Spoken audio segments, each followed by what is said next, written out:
Hello everyone, good morning to all of you. Myself Anup Chaudhary. Today I start from Thales theorem, class 10, theorem 6.1, जिसे हम BPT theorem के नाम से भी जानते हैं। चलिए आज देखते हैं। तो क्वेश्चन लिखा हुआ है, if a line is drawn parallel to one side of a triangle to intersect the other two side. मतलब अगर जो हम कोई लाइन ड्रॉ करते हैं जो किसी ट्रायंगल का दूसरे साइड का मतलब पैरेलल हो, ठीक, इन ए डेस्टिनी पॉइंट, किसी एक पॉइंट पर, the other two side are divided in the same ratio, prove it. मतलब जो अदर टू साइड है वो दोनों को डिवाइड कर देता है सेम रेशियो में। तो गिवन लिख लेते हैं। सबसे पहले गिवन लिखा हुआ है, A B C is a triangle and DE is a parallel line to side BC which cuts AB at D and AC at E। तो हमें प्रूव क्या करना है, DE पैरेलल BC दिया हुआ है, the other two side are divided in the same ratio, prove it. The other two side are divided in the same ratio, prove करना है AD upon DB, AE upon EC। तो चलिए prove करते हैं। तो सबसे पहले कंस्ट्रक्शन करना पड़ेगा, तो हमने कंस्ट्रक्शन कर दिए। तो कंस्ट्रक्शन लिख लेते हैं।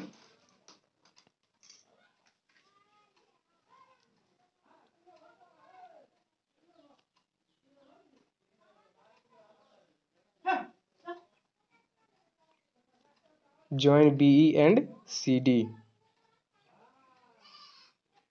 Join BE and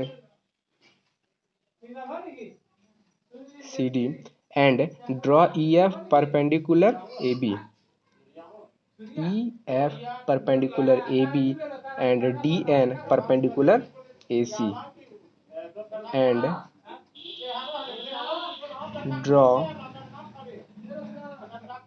EF perpendicular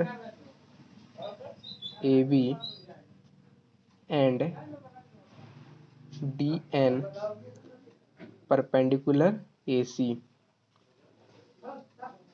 ठीक, अब सॉल्यूशन देखते हैं। बहुत आसान है थेल्स थ्योरम।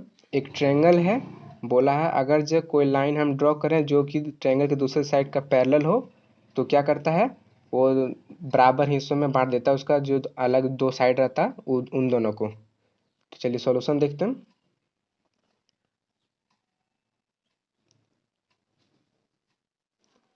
सॉल्यूशन है मेरा, पहले देखते हैं AD अपॉन DB। ठीक, तो AD मेरा, तो ट्रायंगल हम ले लेते हैं ADE, पहला फर्स्ट ट्रायंगल लेते हैं पहले ADE, फर्स्ट ट्रायंगल। तो एरिया ले लेते हैं हम, area of triangle ADE upon area of triangle BDE ले लेते हैं, एरिया ऑफ ट्रायंगल BDE। तो एरिया ऑफ ट्रायंगल होता है half into base into height. तो देखिए, अगर आप लोग को कंफ्यूज हो कि जो एरिया ऑफ ट्रायंगल BD क्यों लिए, ठीक ना, तो हम कुछ अलग भी ले सकते हैं। तो देखिए, फर्स्ट लिया area of triangle ADE, second लिया एरिया ट्रायंगल BDE, क्योंकि हमको प्रूव करना है AD upon DB and AE upon EC। तो AD तो आ जाता है इसमें ADE ट्रायंगल में, और नेक्स्ट आता है BDE ट्रायंगल में।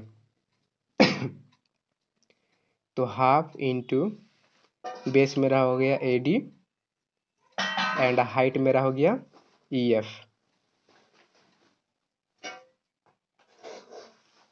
अपॉन नेक्स्ट एंगल का मेरा हो गया, बेस हो गया मेरा DB, half into DB into height हो गया मेरा इसका जो हाइट हो गया वो EF होगा। कैसे होगा वो भी बता रहे हैं। तो EF कट जाएगा, हाफ हाफ कट जाएगा, A D upon D B बच जाएगा, A D upon D B बच गया। इसे हम इक्वेशन 1 मान लेते हैं। देखिए अब area of triangle B D E का हम जो हाइट लिए वो ई एफ लिए, क्यों लिए? मान लीजिए ये जो ट्रायंगल है आप इसे उल्टा कर दीजिए, या फिर एक पेपर का ट्रायंगल इस साइड का बना लीजिएगा और उल्टा करके देखिएगा कि जो हाइट जो रहता है एकदम टॉप पे रहता है, टॉप पे रहता है। आप हाइट कहीं से भी कीजिएगा तो टॉप से ही कीजिएगा। तो अगर इसका टॉप यहाँ पे आता है, बल्कि यहाँ नहीं आता है, इसका टॉप यहाँ पे आता है। तो इस जगह से अगर जो आप हाइट लेना चाहते हैं तो इसका हाइट ई एफ ही आएगा। समझ गए? चलिए अब नेक्स्ट इक्वेशन की ओर चलते हैं। एरिया ऑफ ट्रायंगल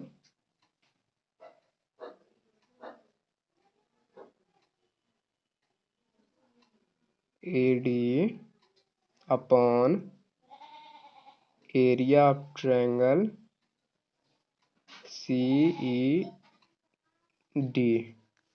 अब इन दोनों का देख लेते हैं। Area of triangle A D E and C E D. ये पहला ई ट्रायंगल लिए, दूसरा ई लिए, फिर फर्स्ट ई लिए, सेकंड ई लिए। देख लेते हैं इनका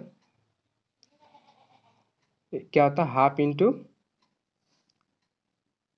बेस हो गया इसका A B, sorry A D, D है,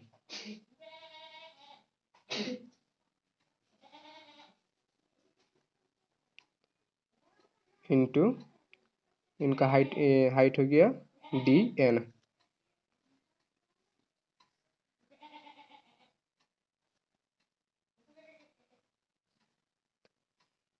half into base into height, तो सी डी का बेस हो गया सी, सी ई डी का बेस हो गया ई सी, इंटू इनका भी हाइट डी एन होगा। सेम वही प्रोसेस, टॉप पे हाइट रहेगा डी एन। तो डी एन कट गया, हाफ हाफ कट गया, A D upon E C.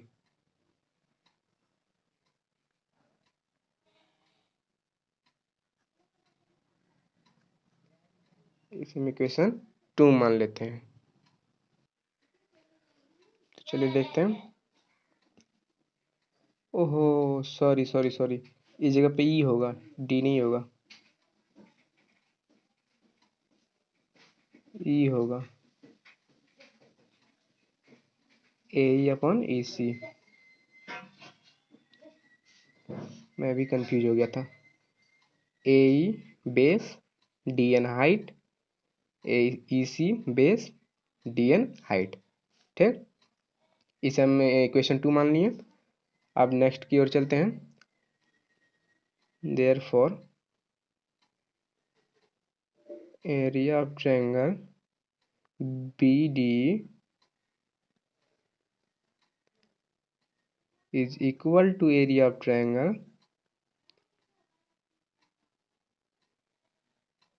CD। इसे हम इक्वेशन 3 मान लेते हैं। क्यों होगा इक्वल? देखिए area of triangle B D E and area of triangle C D E. अगर जो कोई भी ट्रायंगल में दो पैरेलल लाइन हो और दो पैरेलल लाइन से दो ट्रायंगल निकले, दोनों ट्रायंगल के एरिया सेम होता है। यह स्टेटमेंट आपको लिख देना है। तो चलिए लिख देते हैं। Triangle B D and triangle CD and triangle CDE are on the same base, are on the same base DE, are on the same base DE and between the same parallel DE and BC, and between the same parallel DE and BC। समझ गए आप लोग? and between the same parallel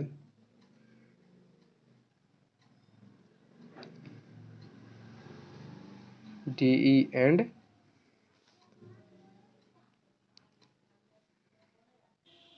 B C. इतना आगे समझ में आप लोगों को। अब देखिए पैरेलल लाइन में एक कोई भी ट्रायंगल में अगर जो दो पैरेलल लाइन रहे और दो उस पैरेलल लाइन में दो ट्रायंगल अगर जो रहे तो वो दोनों ट्रायंगल इक्वल होता है। यही आप लोगों को स्टेटमेंट लिख देना है। Triangle B D E and triangle C D are on the same base D, are on the same base D, दोनों का बेस सेम है। ट्रायंगल बी डी का बेस लीजिए तो डी ई आएगा, एंड ट्रायंगल सी डी का base लीजिएगा तो डी ई आएगा। इसी भी आ सकता है, इसी भी आ सकता है, लेकिन दोनों ई भी तो बेस है ना, तो ई भी बेस है तो दोनों का सेम बेस हो गया। And between the same parallel D E and B C, and between the same parallel, समझ गए आप लोग। Now take equation 1, now take equation 2 ले लेते हैं। नाउ टेक इक्वेशन 2, तो इक्वेशन 2 में क्या है मेरा, area of triangle A D E upon area of triangle C E D is equal to A upon E C. तो देखिए area of triangle A D E and area of triangle C E D, तो यहाँ area of triangle B D E is equal to area of triangle C D E, तो C D ई है और यहाँ सी E D है, दोनों same है। हम सी डी ई लिखें या सी ई डी लिखें, आप इनको सी डी ई लिखिएगा या सी ई डी लिखिएगा, या ट्रायंगल देखिए आप सी डी ई लिखिएगा या सी ई डी लिखिएगा, इक्वल है, कोई प्रॉब्लम नहीं है। तो यहाँ देखिए triangle B D E and triangle C D दोनों का एरिया सेम है, तो हम सी डी ई के जगह बी डी ई लिख सकते हैं, जरूर लिख सकते हैं। तो यहाँ लिख दीजिए area of triangle A D E upon area of triangle B D E. अब लिख दिए, इक्वेशन 2 का लिख रहे हैं, इक्वेशन 2 का है, लेकिन इक्वेशन 1 में आप देखिए इक्वेशन 1 में, इक्वेशन 1 में क्या बोला, area of triangle A D E and area of triangle B D E, area of triangle A D E and area of triangle B D E is equal to A D upon D B. और यहाँ equation 2 में क्या किए हम, area of triangle A D, area of triangle C D, C E D equal है B D E के, तो यहाँ area of triangle A D E upon area of triangle B D equation 2 का ही किए, तो is equal to A upon E C. इससे हमें क्या मिलता है कि जो इक्वेशन 1 एंड इक्वेशन 2 इक्वल है। तो equation 1 and from equation 1 and 2, from equation 1 and 2, तो इक्वेशन 1 हमारा क्या है, area of triangle A D, area of triangle A D upon area of triangle B D मेरा क्या है, A D upon D B है। इक्वेशन 1 में जो वो मैंने लिखा, ये जो है इक्वल है किसके, area of triangle, area of triangle A D upon area of triangle B D, equation 2 का is equal to A upon E C. इससे हमें क्या मिलता है, देखिए इससे हमें यही मिलता है कि जे A D is equal to D B, sorry A D upon D B is equal to A upon E C, A upon E C, proved.